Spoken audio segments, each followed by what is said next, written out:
três Titias Luceres. Eram três cantões dentro das colinas de Roma, com agrupamentos sociais diferentes, que formaram Roma. E quando esses três agrupamentos se juntaram e formaram Roma, cada um deles, como eram três, foram chamados de tribos. E tudo aquilo que eles conseguiam era dividido entre os três. E daí veio a origem da palavra tributo. Tribos é por três, e tributo significava aquilo que era destinado a cada um. Atribuir, distribuir, está ligado a essa situação. Não tem nada a ver com o Estado. Originalmente. Depois tomou outros sentidos. Eu estou falando isso porque, obviamente, as duas apresentações lidaram com distribuição. O tema relacionado com democracia está relacionado com distribuição. Como é que eu distribuo? Que, de novo, está ligado a atribuir, distribuir. Esse é o grande problema lá atrás, e que parece que atravessa todo o destino de como lidar com governos, como governados e governantes. Nós estamos sempre girando em torno disso, e que é um problema democrático presente. Acho que a apresentação do Raul mostrou um pouco um dos problemas da democracia atual e do papel do judiciário aí dentro. Você falou claramente, talvez eu vou exagerar, não? Que alguns temas, não, ou talvez a maior parte dos temas discutidos, seja remédios, seja procedimentos médicos, etc., os juízes acabam não entendendo. Precisa do técnico. E esse é um dos temas da democracia atual. Uma espécie de enxugamento da capacidade do Estado, e aí dentro, na tripartição dos poderes, do judiciário conseguir dizer alguma coisa sobre isso. Escapa da sua competência e sai fora dela.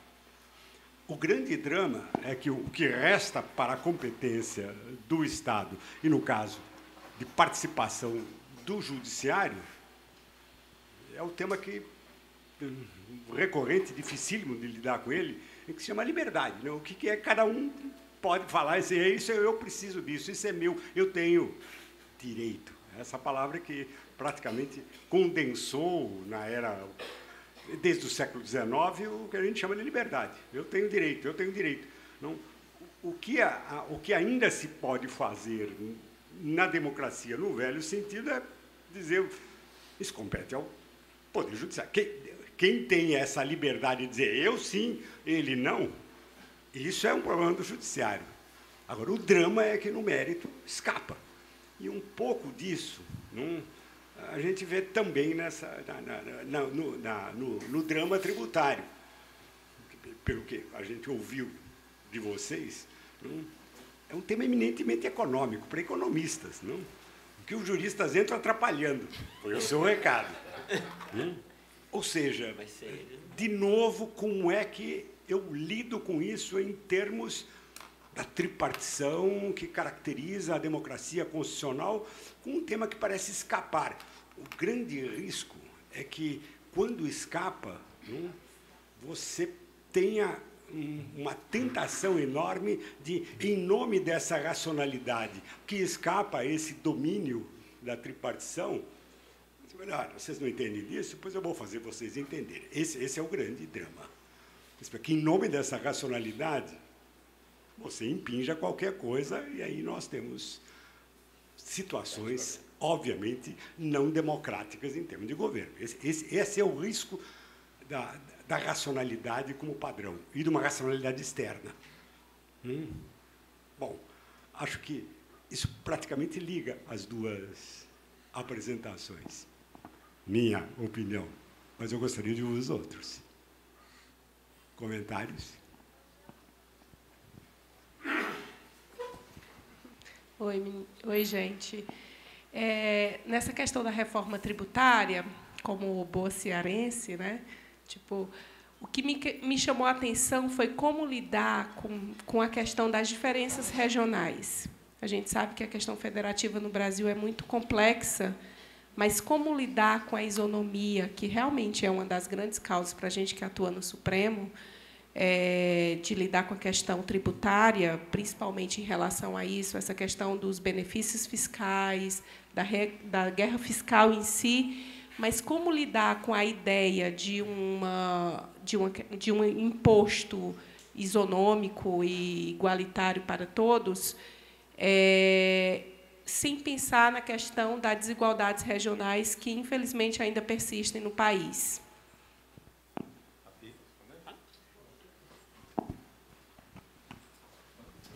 Acho que a pergunta é muito boa e, na verdade, a resposta é a mesma que o Nelson deu para a cesta básica. Vamos fazer política de desenvolvimento regional de forma eficiente através do orçamento. Botar dinheiro, e, aliás, está na nossa proposta. Tá? A gente não mencionou aqui, porque tem um monte de questões que a gente não mencionou, mas a ideia é transferir recursos para reforçar a política de desenvolvimento regional.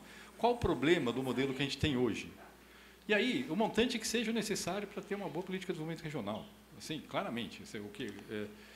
e aí a União, sim, vai ter que botar dinheiro, está dentro da nossa proposta. Claro, a gente não está dizendo quanto, porque aí tem uma negociação política a ser feita, mas é extremamente importante que isso venha. Qual o problema? O problema é que a política que a gente tem hoje é extremamente ineficiente. Então, vou só dar um exemplo. Quer dizer, todos os estados dão benefício. Todos. Não tem nenhum que não dá. São Paulo, e, geralmente, o Estado dá benefício para atrair empresas que não têm vocação para ir para o Estado. E isso tem efeito muito ruim para a economia. Então, aqui, São Paulo, nosso Estado, dá benefício para frigorífico. Não sei se você sabe, benefício bem generoso para frigorífico de ICMS. O frigorífico não deveria estar aqui, deveria estar onde está o boi, lá no Centro-Oeste. E tem Estado do Centro-Oeste dando benefício para a montadora, que deveria estar em São Paulo. Eu nem sei quem gera mais emprego. Provavelmente o frigorífico talvez gere até mais emprego do que a montadora. Tá certo? Só que eu tenho um monte de caminhão rodando o país à toa, sem gerar nada de renda para ninguém. Tá certo? Eu dei benefícios, a maior parte do custo desses, um pouco desse benefício virou renda a mais para quem recebeu aquele benefício, e uma boa parte dele virou um custo de logística que não tem função nenhuma econômica, ao contrário, é perda de produtividade na veia dentro do país. Então, a gente tem que resolver essa questão via uma política inteligente de desenvolvimento regional. E aí vamos ser bem claros, nós estamos falando aqui de coisas que não são fáceis. Zona Franca de Manaus. Zona Franca de Manaus custou, segundo a estimativa da Receita, esse ano, 24 bilhões de reais de renúncia de tributos federais. Cria um pouco mais de 80 mil empregos diretos, o que dá um pouquinho menos de 300 mil reais de renúncia de tributos federais por emprego direto gerado na Zona Franca. Posso te garantir que dá para fazer uma política de desenvolvimento regional muito mais eficiente e muito mais barata do que a gente tem hoje para aquela região. Mas são questões que vão ser, certamente são questões difíceis politicamente. Tá certo? Você está olhando para o Ceará, vou dizer, a Zona Franca é mais complicada do que o Ceará, tá certo? Mas temos que enfrentar. Nós vamos continuar dando quase 300 mil reais por emprego gerado na Zona Franca, é isso? Esse é o custo social.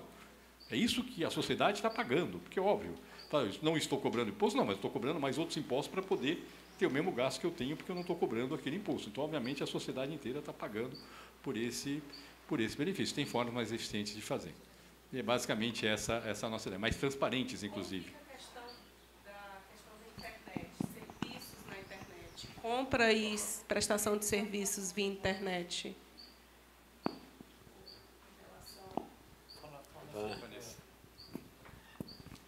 Depois de longa pesquisa internacional para tentar entender como é que os outros países capturam os intangíveis, né, a compra via download, etc., a gente chegou à conclusão de que, para adaptar aqui no Brasil, a gente podia usar as expressões de cessão e licenciamento de direitos, que grande parte da nossa cultura assimilaria capturando a compra dos intangíveis. Então, você compra um software via download, na verdade, você está adquirindo uma licença de uso, assim como quando você acessa o Uber, na verdade, você está simplesmente adquirindo uma licença de direito de usar um aplicativo, assim como você assina o Netflix, é a mesma coisa. Então, grande parte do mundo intangível, embora ele possa ser nominado de diversas formas, do ponto de vista jurídico, a cessão e o licenciamento de direitos acaba capturando pelos nossos testes e pelos nossos estudos grande parte da economia digital.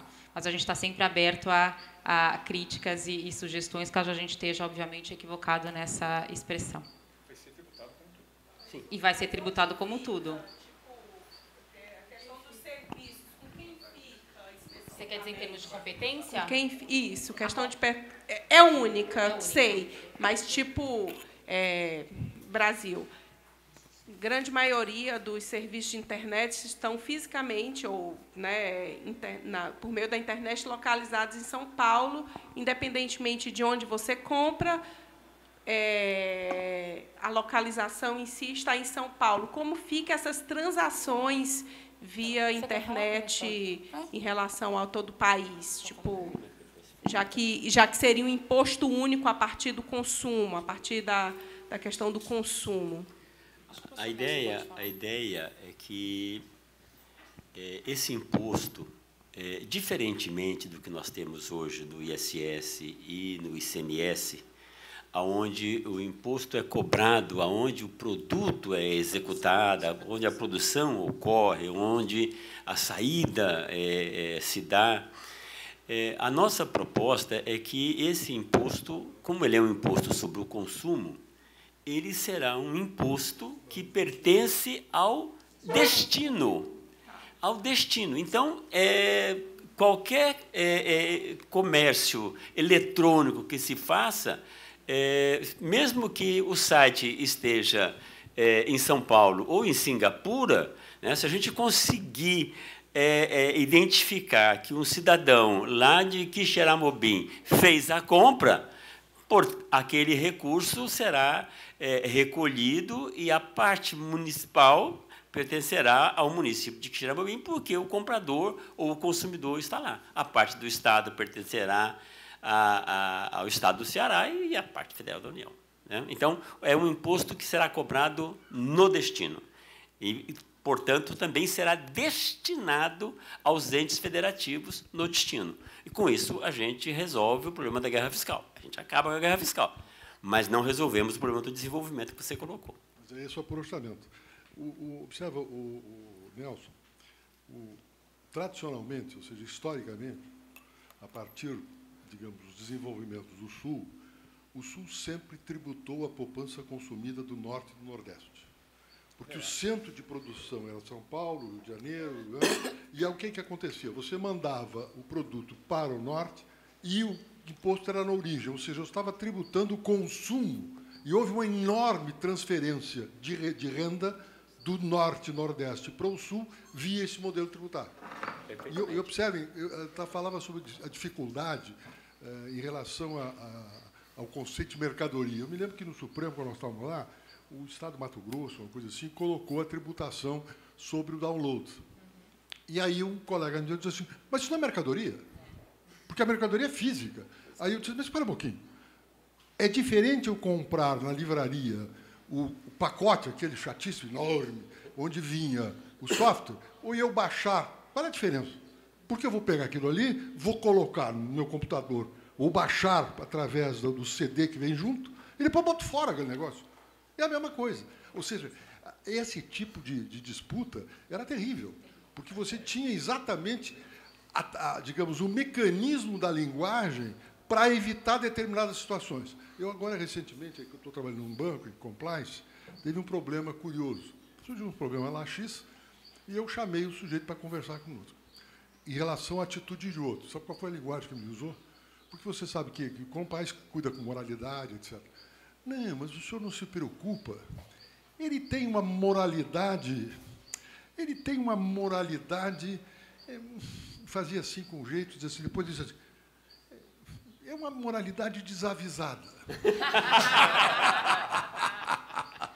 Perceberam? Agora, essa coisa do tributo é efetivamente uma disputa. E observem mais, olha aqui, hoje, quando você faz o incentivo via IPI para a indústria automobilística, você retira aquele percentual da receita do IPI. Mas o IPI integra o fundo de distribuição dos estados. Logo, Rondônia, que não tem nada a ver com a indústria automobilística, está financiando a indústria automobilística de São Paulo, ou de Minas Gerais, ou do Rio Grande do Sul. Lembre-se daquela discussão que houve, politicamente que houve, em relação ao Ceará, que tinha um benefício fiscal muito alto em relação à construção, deu aquela origem daquele Jeep, trailer, uma coisa assim. Lembre-se que quando o Rio Grande do Sul, por razões políticas do novo governador, abriu mão da criação da Ford no Rio Grande do Sul, teve-se um problema em relação a gozar a Ford da Bahia do mesmo benefício fiscal que tinha a Trolley. O que fizeram? Integraram a Trolley da Bahia com a Ford da Bahia, e aí a Bahia passou a beneficiar-se daquele incentivo fiscal. É um negócio completamente maluco, porque mexe na alocação dos recursos econômicos e torna tudo ineficiente. Ou seja, você começa a trabalhar com esse tipo de coisa. Está correto. Agora, uma coisa é a seguinte, acho, uma questão meramente de observador. Evitem o máximo possível de que essas normas dessa tributária sejam normas de natureza constitucional. E por quê? Porque, veja bem, quando se fez na Constituição aquele mundaréu de confusão em relação ao sistema tributário, havia uma desconfiança de todo mundo queria se assegurar naquilo lá. Aí o que aconteceu? Você erigiu um fiscal da norma infraconstitucional. E aí começaram os litígios. O Supremo começou a fiscalizar a constitucionalidade das normas tributárias infraconstitucionais. E aí o que aconteceu? A formulação da política pública passou a ser fiscalizada pelo tribunal vis-à-vis a Constituição. Se você tirar da Constituição, você está retornando ao Poder Executivo, ao Poder Legislativo, a capacidade da formulação efetiva de políticas fiscais vinculadas ao problema econômico. Porque, na verdade, você tem razão. Entender de economia dentro dos tribunais é complicadíssimo. Quando eu estava na presidência do tribunal, eu levei uma economista para lá. Foi um escândalo, que todo mundo reclamou. Disse, mas o que está fazendo um economista aqui? O que fazia economista? Ela fazia um trabalho de uma página e meia, dizendo exclusivamente do que se tratava em termos econômicos aquela demanda. O que estava na base daquela demanda em termos econômicos, só isso. Não diziam como é que os juízes tinham que usar, porque se dissesse, eles não liam. Então, ou seja, é fundamental ter essa integração. Agora, quanto menos regras constitucionais você tiver nesse modelo, menos a intervenção de, digamos, aqueles que querem fazer a justiça de uma forma muito curiosa. Eu me lembro que houve, quando o Supremo declarou a inconstitucionalidade da emenda sobre precatório, viram que fizeram uma bobagem, que aí ia voltar ao sistema anterior, que era péssimo. Aí resolveram que tinham que modular, não é isso? Aí um colega, agora, enfim, um ministro, me telefona e diz assim, o que tu acha? Porque eu tinha trabalhado nisso. O que tu acha sobre o júri disso aqui? Tu não acha melhor que o júri é X%? Eu acho que 5 ou X mais 1 não dá certo. O que tu acha de X%? Eu digo, ô fulano, eu quero ver os cálculos. Ele disse, mas que cálculos? Eu quero saber o cálculo do impacto disso nas contas públicas. Aí dizer, não, eu estou falando em justiça.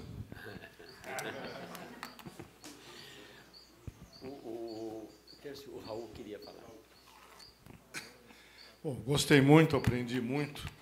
Eu convivo com o Marcos há uns 40 anos, escuto o discurso dele sempre.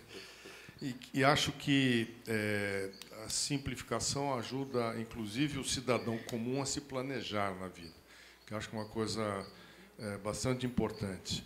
Cada vez mais, quem está começando a vida precisa se programar, e, com isso, ele consegue ter uma ideia de como vai ser a vida fiscal dele. Eu queria fazer uma pergunta direcionada a uma situação específica. O sistema de saúde, mais da metade das internações ocorre em hospitais filantrópicos. Os hospitais filantrópicos têm hoje uma isenção fiscal equivalente à contribuição social. Qual que é, dentro dessa nova leitura, ou dessa nova proposta, como é que ficam os hospitais filantrópicos de um modo geral? Quer dizer, o que vai acontecer? Vamos discutir, né? Na verdade, esse é um ponto não é uma boa discussão. Esse é um dos pontos em aberto. Tem alguns FIES, se você quiser completar. FIES. Bom, com relação aos hospitais, é um ponto que está em aberto, é um dos poucos pontos. A gente tem alguns 5 pontos que a gente está discutindo ainda, esse é um deles. Tem algumas opções. Se o hospital é filantrópico, ele não cobra pelo serviço prestado, obviamente, na parte de tributação de bens e serviços, ele não vai ser tributado. O que a gente está discutindo é se ele deve ter o crédito em cima do imposto recolhido sobre os insumos que ele utilizou. Que, na verdade, ele pode estar desonerando mais ainda do que é desonerado hoje esse serviço. Esse é o ponto. Não mexe na renda, nem no lucro. Ele não mexe na renda. A gente não está mexendo em contribuição social sobre o lucro líquido, isso é outra coisa. O que o senhor está falando de contribuição social sobre o lucro líquido, nós não estamos mexendo. Não, veja, porque os pais são filantrópicos, mas tem que cobrar tudo que fazem, porque senão não sobrevivem. Né? O hospital filantrópico é aquele que não vai o dinheiro para o bolso de alguém. Tudo que se faz fica na instituição. E se a gente pensar no principal grupo dos filantrópicos, são as Santas Casas, então uma mais detonada que a outra. Né? Então, o que a gente brigou lá atrás, ainda quando o Serra era um ministro, é que a contribuição social fosse liberada para esses hospitais gastarem em ações de saúde e não ir para uma vala comum. Para alguns hospitais, isso está sendo importante como ação social. Sírio-Libanês, Einstein, por exemplo, tem uma série de ações que só podem acontecer por causa dessa isenção fiscal. Né? Outros que têm a sua configuração com o SUS atendendo 60%, o que inviabiliza. Se vocês forem tirar um pouquinho mais de dinheiro, se preparar para fechar todas as santas casas do país. Esse é um problema realmente sério. Deixa eu falar um pouquinho. Essa é uma questão bastante interessante, porque nós temos um sistema hoje tão complexo que você precisa pedir isenção disso, daquilo, e não sabe exatamente o quanto você está pagando de imposto ou não.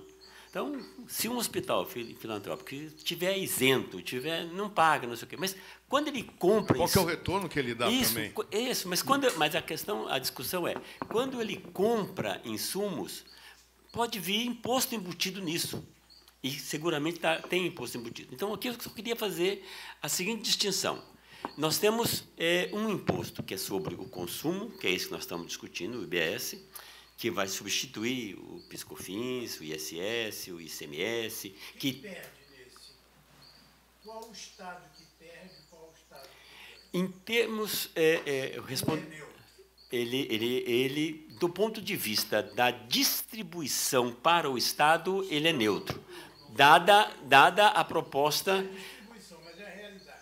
Não, a distribuição na realidade. Mas deixa eu responder primeiro aqui e eu respondo na sequência. Então... a primeira distinção que a gente precisa fazer é dos tipos de imposto. Nós estamos discutindo apenas o imposto sobre o consumo. O imposto de renda e a contribuição social sobre o lucro líquido não está nessa discussão, não está contemplado nessa discussão. O que está contemplado é o imposto sobre o consumo. A regra geral que nós estamos trabalhando nesse imposto é que quem paga o imposto não é a empresa, quem paga o imposto independe da forma como a entidade se organiza para prestar o serviço. Independe.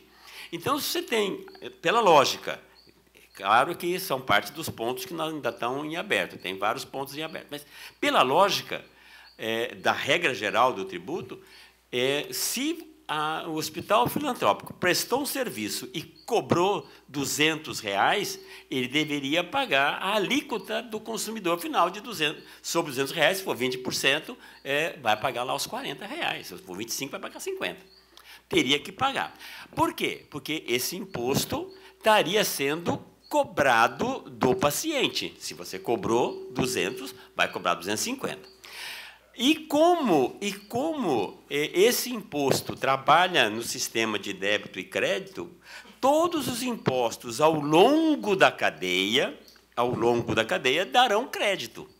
De tal forma que a vacina que comprou, o medicamento que comprou, o serviço de lavanderia que você comprou, darão crédito. Tudo dará crédito. E de tal forma que o imposto será pago não pelo hospital, mas será pago pelo consumidor. Nesse sentido, esse consumidor, se for uma pessoa de renda normal, bom, paga imposto como todo mundo. Se for uma pessoa que está naquela linha do cadastro do bem-estar social, ele terá a devolução do recurso, não importa o que ele pagou, ele terá a devolução. Se ele comprou feijão ou se ele teve um trabalho de medicação no hospital filantrópico. Nesse sentido, queria reafirmar que esse imposto não é um imposto pago pela entidade. Esse é um imposto pago pelo consumidor. Mas não é bem assim, porque a instituição ela compra. Os hospitais hoje vivem de mate-mede, você sabe disso. Então, eles compram, e alguns com isenções fiscais, que favorece o consumo de tecnologias mais avançadas, por exemplo. Então, a minha grande preocupação, eu não sei formular isso, não consigo, me falta muito conhecimento. Mas o fato é o seguinte, qualquer solução que possa penalizar os hospitais filantrópicos, eu não estou falando de Einstein, Sírio-Libanês, tá? Sim, claro. São exceções no mapa. Eu estou falando das santas casas, principalmente das cidades pequenas.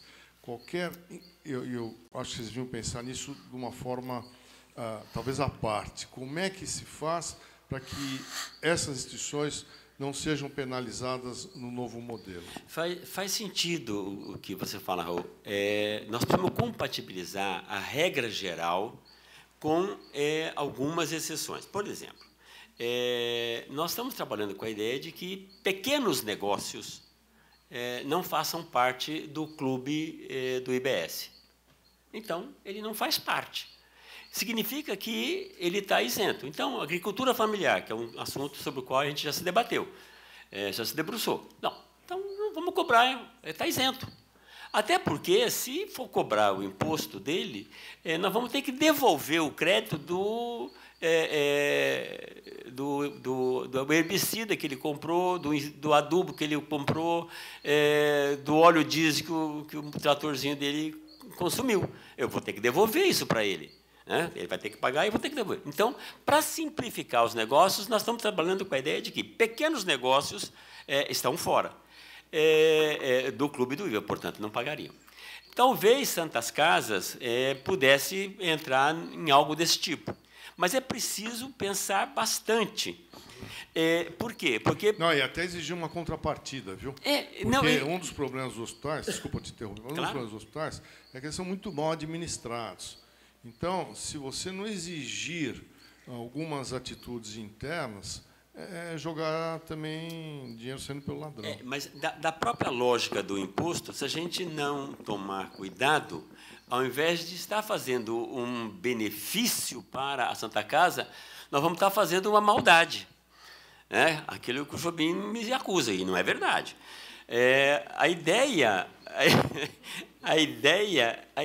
é que, se aquela entidade for isenta, não paga o tributo na última fase, mas todos os tributos que incidiram a montante na cadeia vai estar sendo suportado pela entidade. Então, é preciso pensar bem esse tipo de situação, mas é um assunto que a gente vai levar para a prancheta para pensar. Porque o país depende das Santas Casas. Seguro. Deixa eu responder a questão do professor que levantou. Do ponto de vista da arrecadação para os entes federativos, a nossa proposta trabalha com a ideia de separar a transição.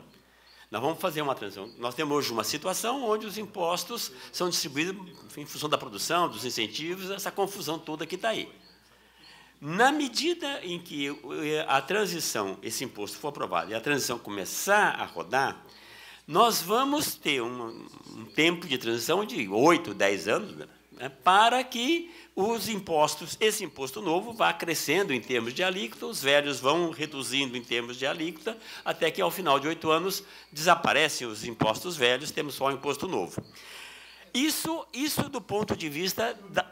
Claro, professor. O senhor está dizendo que são 8 anos para São Paulo aceitar isso. Não, terão que aceitar, não só São Paulo, mas todos os estados mas e o Congresso. Comparando agora, Não, a sombra com o sol. quem perde e quem ganha. Eu estou completando, só para completar, professor. Nós separamos a transição das empresas e da sociedade, ou seja, a maneira pela qual o imposto vai impactar os preços relativos, da transição da arrecadação. Por quê? Porque o imposto será arrecadado e será feito de forma centralizada e vai para um fundo só. E a distribuição desse fundo, durante 20 anos, que é a proposta dessa, durante 20 anos, ele será distribuído exatamente na proporção do que ele arrecada hoje. Então, aquele fenômeno que existia de os estados do Sul bombearem recursos fiscais em função do tipo de imposto que a gente cobra em cima da produção, vai continuar, de alguma maneira vai continuar. Por quê? Porque ele vai estar recebendo exatamente aquilo que está recebendo agora. Depois de 20 anos, começa uma transição para o destino. E aí temos 30 anos para fazer a transição para o destino. Então, ao final de 50 anos, a arrecadação será totalmente no destino. E aí nós temos a ideia de que não vai haver reclamação, mas, se houver, estaremos aqui para responder a todos os questionamentos. Bom, Desculpa a brincadeira, professor, mas eu não resisti. Lógico. No seu caso, eu entendo essa preocupação, que não é minha, porque eu sou imortal. Então,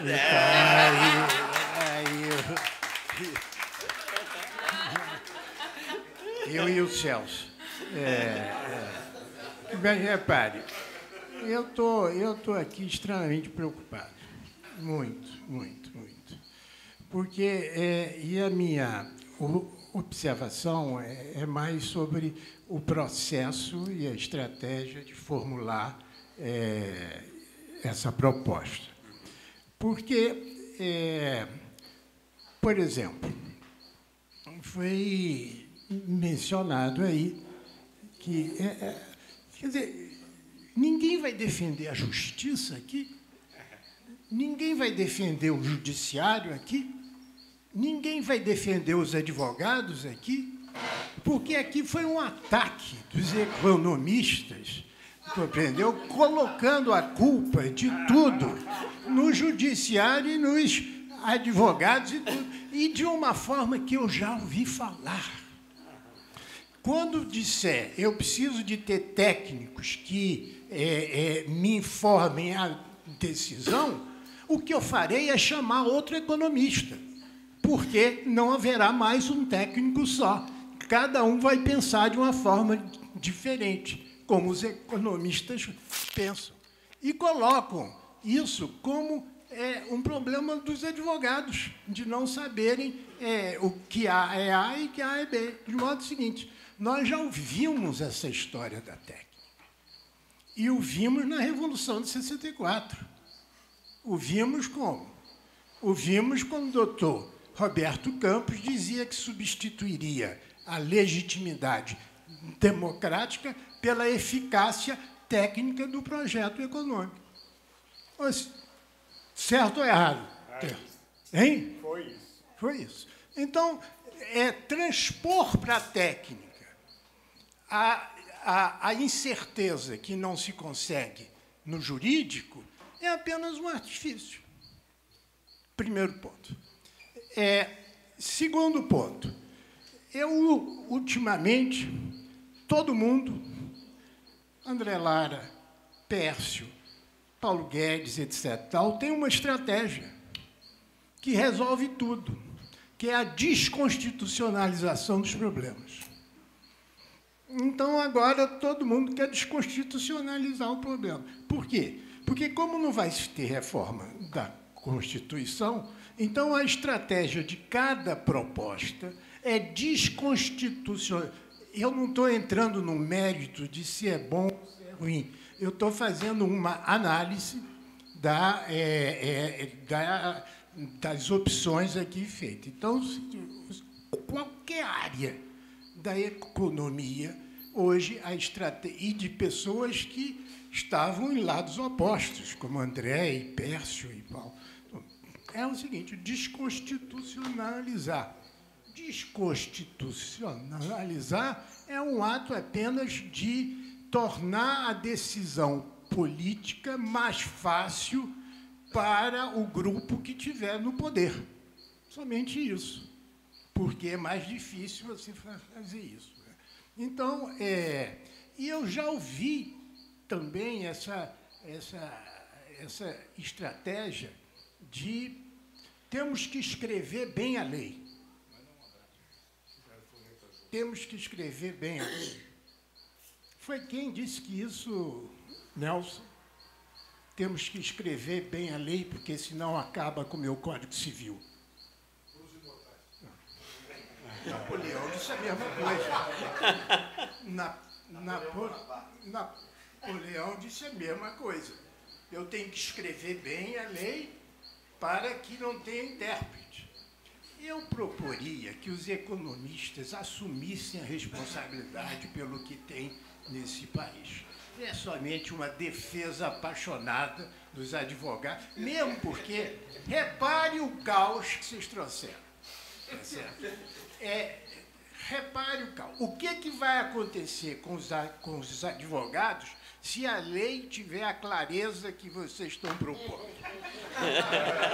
O que vai ocorrer? O que vai... Lógico. Então, você... Agora, o que vai ocorrer com as faculdades de direito? Down. E o que Vamos fazer plano de ensino. Mas escutai-te, a minha terceira pergunta é: o que vai acontecer com a feiticeira? Então volta tudo para trás. Aí só o professor Eurico para responder as suas indagações. Joaquim. Você está vendo a estratégia. Esquece tudo. Botou advogado contra advogado.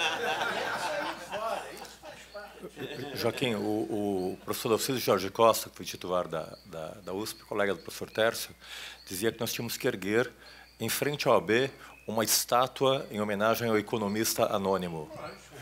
Porque, enfim, a nossa categoria nunca ganhou tanto dinheiro com o Plano Collor. 1/3 do patrimônio de todos foram para os advogados, que entraram com mandado de segurança para tirar o dinheiro de volta do empréstimo compulsório.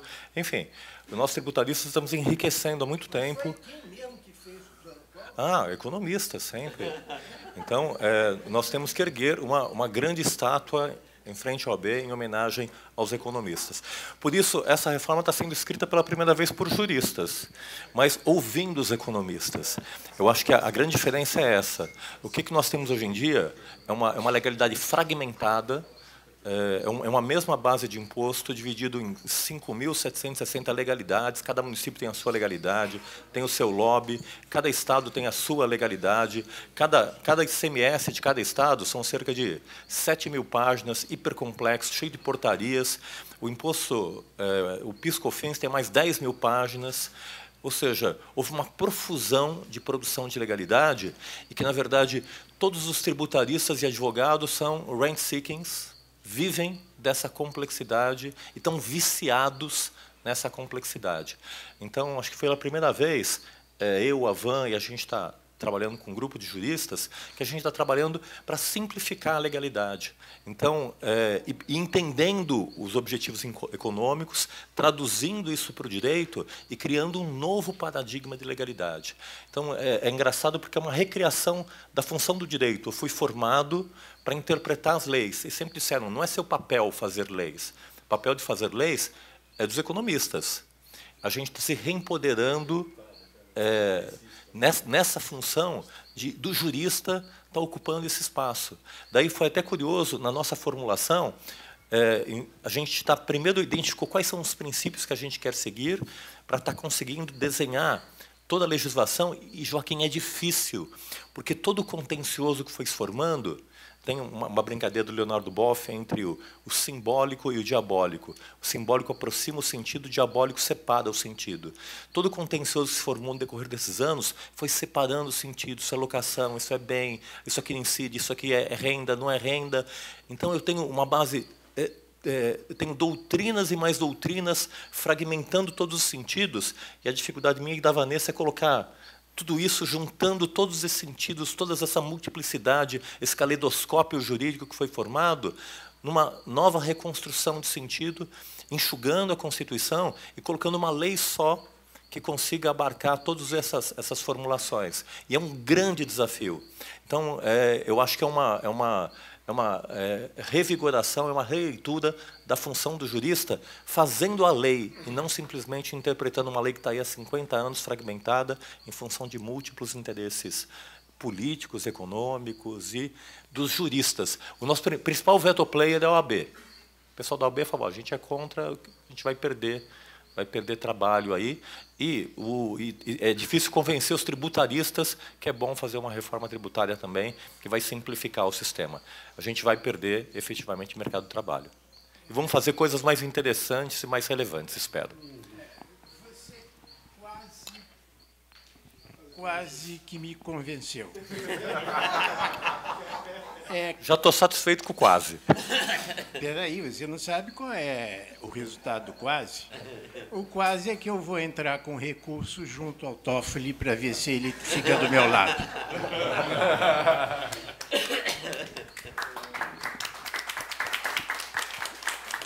Tércio, eu queria primeiro dizer que a feiticeira realmente faz feitiçarias. Eu nunca imaginei, nem eu, nem Joaquim, nem o Raul, metidos num debate de reforma tributária.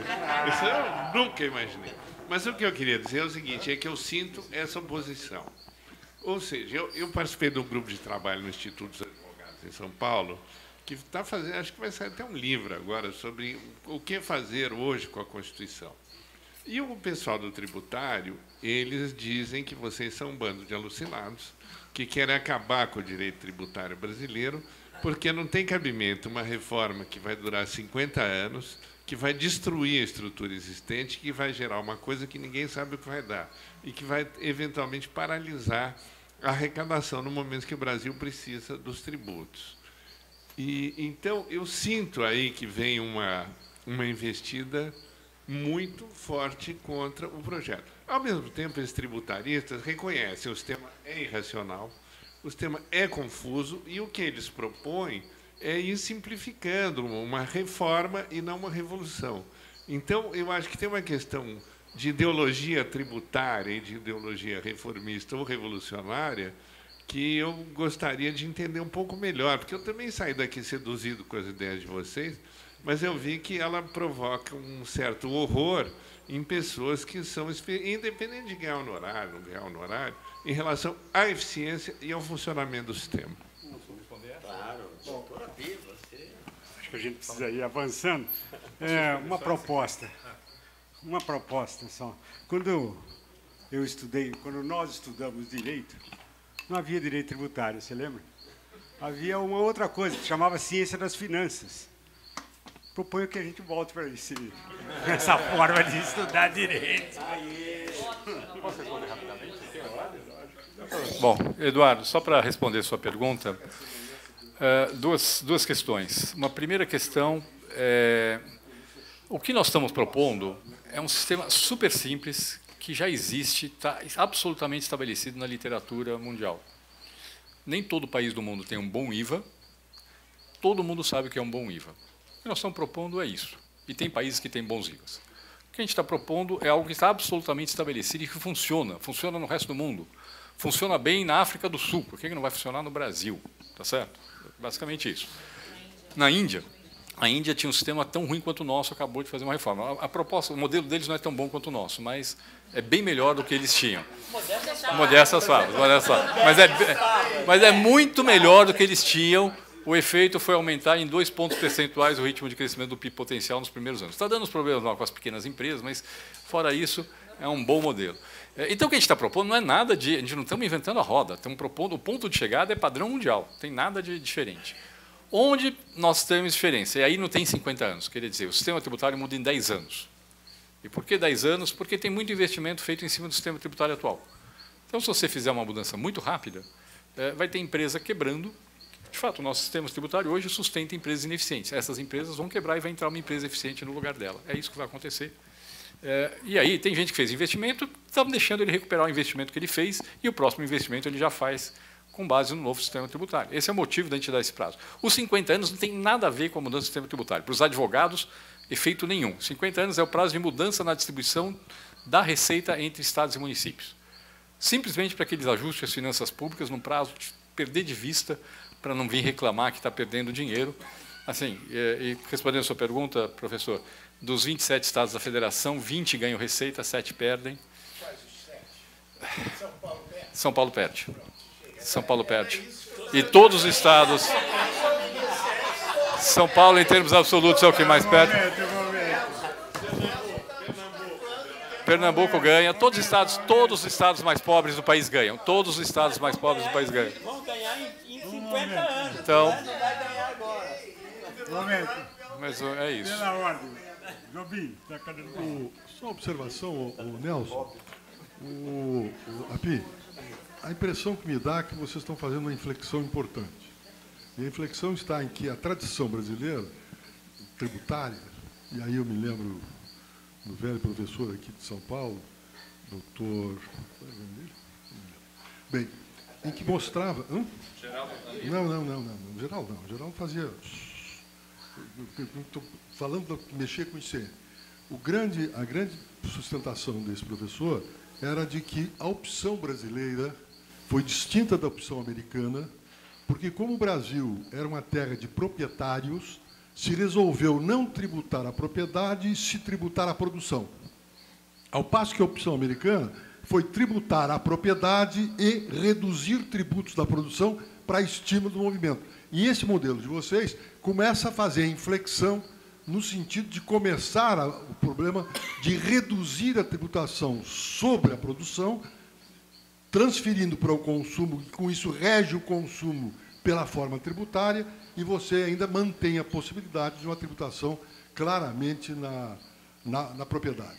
Observem que o sistema tributário é um sistema que influencia a conduta social. Todo mundo se surpreende, acha muito bonito, não sei o quê, e que gosto tiveram em Amsterdã de fazer aquelas casas estreitas. Aquilo era tributação. O tributo predial na Holanda era cobrado pela testada, pelo tamanho da testada. O que eles fizeram? Reduziram a testada para menos tributo, e aí surgiu uma arquitetura que todo mundo gosta, adora, mas se você entrar, vai ver que aquele troço não termina nunca lá para trás, porque era a forma pelo qual eles faziam essa coisa. Eu acho que esse trabalho vai ter sempre esse se problema. dá um jeito. É de que vocês estão invertendo o paradigma.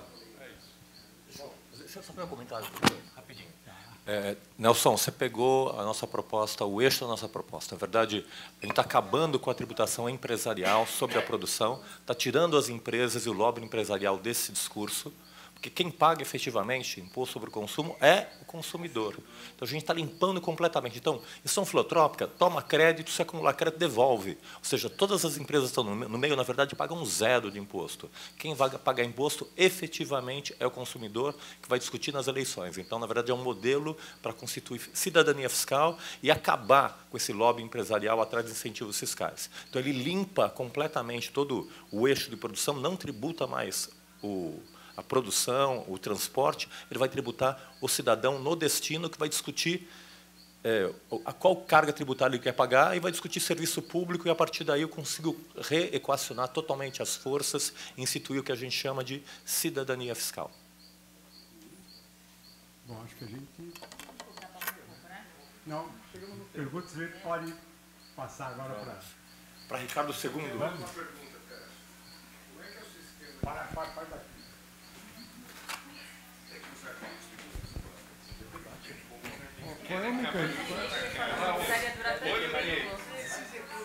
Qual é o mecanismo de devolução desse dinheiro para o pessoal de baixa renda? O mecanismo de devolução do imposto para quem é de baixa renda. Pode falar aqui. Não, basicamente é o seguinte, quando ele for comprar, ele dá o CPF nesse sistema de nota fiscal paulista, e a gente vai ter uma regra, no mês seguinte ele recebe como transferência de renda Ele tem o cartão dos programas sociais, como já existe. No cartão. Ele já tem o cartão. Ele já tem o cartão. Vai receber no cartão. O pessoal tem Bolsa Família, o cadastro social, ele já tem o cartão. Olha, só para ter uma ideia, o ano passado...